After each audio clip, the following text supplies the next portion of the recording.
Congressman Howard Coble is the Republican incumbent running for re-election in the 6th Congressional District. He'll face Democrat Sam Turner in November. Congressman Coble stopped by our studios recently to discuss his platform with Kelly McCullen. We're joined by Representative Howard Coble, who's seeking re-election in the 6th U.S. Congressional District. Sir, good to have you back on North Carolina Now. Good to be back, Kelly. Thank you. Well, you've done this tour before on the campaign trail. What are you hearing this time that you might not have heard in previous campaigns? Well, one difference this time, Kelly, is a primary.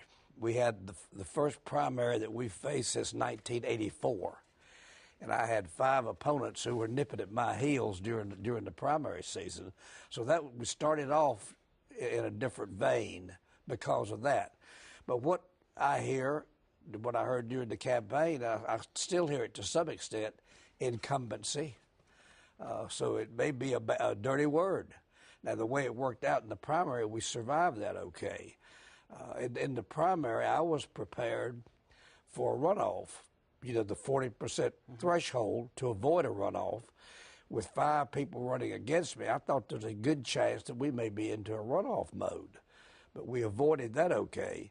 But the anti-incumbency fervor is still there, but I don't know how widespread it is. Since I am one, I hope it's not all that widespread. But I had a constituent to call me back in the winter, and he said, "I'm not voting for you this year." Long-time supporter.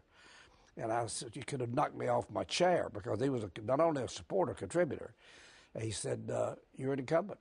I'm not voting for any incumbent."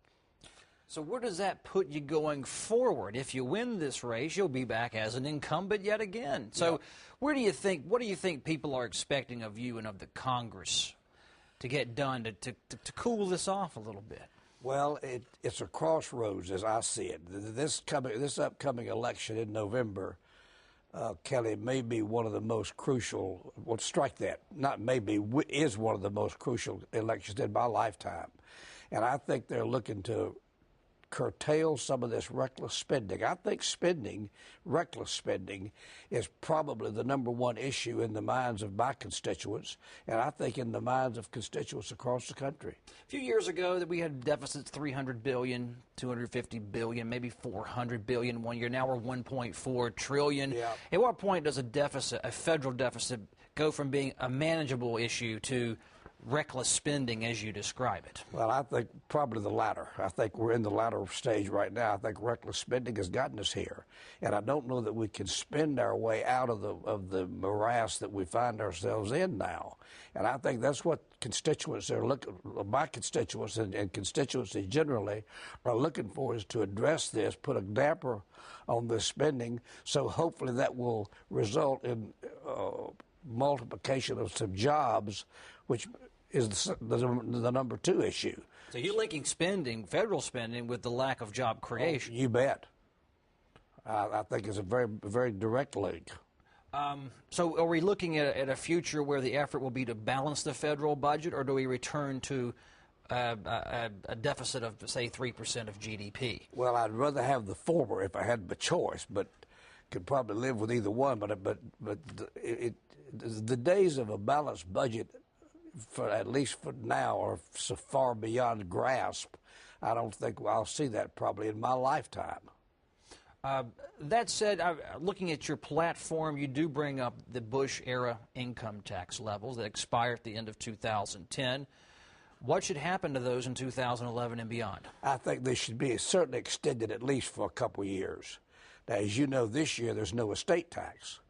The estate tax, unless something is done, will kick in on 1 January in 2011. And I tell civic clubs I have to be careful how I do this, Kelly. I don't want to come across impersonal or flippant. But I tell them, if you have a loved one whose expiration will enrich you, a good time for that loved one to go ahead and pass on would be this calendar year, because there's no estate tax. The owner of the Yankees, Steinbrenner, obviously was a direct beneficiary. His estate was, because there's no estate tax leveled against the estate. Switching gears over to other policies, I've looked on your website. You separate this issue, from what I've seen, of immigration and border control. You want the borders sealed. I think if we're going to resolve that issue, Kelly, I think it's going to have to be tighter border restrictions. Now, take that, go one step further into the illegal and legal immigration. What do you do with the folks who have snuck across the border, the ones who have come here to work, also the ones who have come here to do us harm?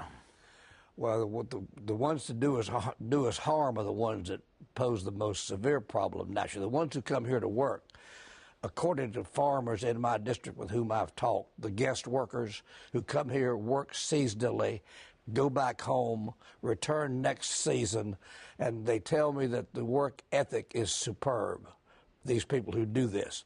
Now, the ones who are here illegally, that's a different ball game. And I think they're going to have to be, I would think, deported back to their country of origin. From the federal level, do you see that would it be a challenge to separate those two groups of immigrants, the legal from the illegal, when you're asking for papers? Maybe they don't have them, or... Probably, but there ought to be a way to do it, it seems to me. And it goes back to what you said initially, secure the border. And that's going to have to be done more firmly than has been done thus far. Federal health care reform legislation is slowly taking effect. What do you make of it heading into 2011 and beyond?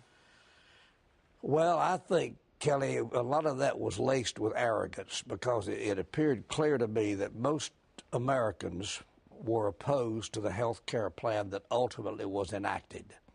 And I think the attitude of the president and his associates who were pushing that program, by golly, whether you like it or not, this is the way it's going to be. And I think a good idea would be to revisit that program, because contrary to what the president said, I don't believe health care was the #1 issue.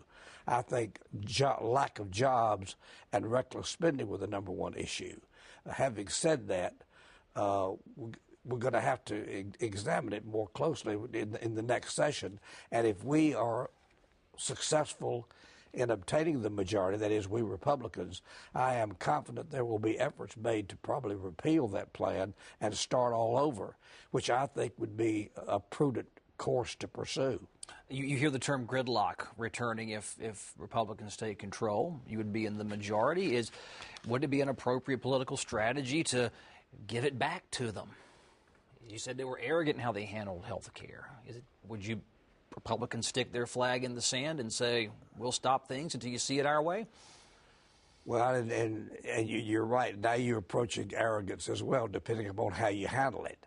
But I am confident that if we do retain our majority, I am confident that is going to be one of the top issues, challenging that health care program, perhaps revisiting it, and maybe doing it all over. Representative Howard Coble, thanks as always for appearing on North Carolina Now. Thank you, Kelly. Good to be with you. Good to see you. Thank you, sir. UNC TV is partnering with the North Carolina Center for Voter Education to provide a comprehensive election guide. Find that guide at our special website, unctv.org/election. You'll find information on issues and candidates. You can also submit questions for some candidates through a link on the site called 10 Questions.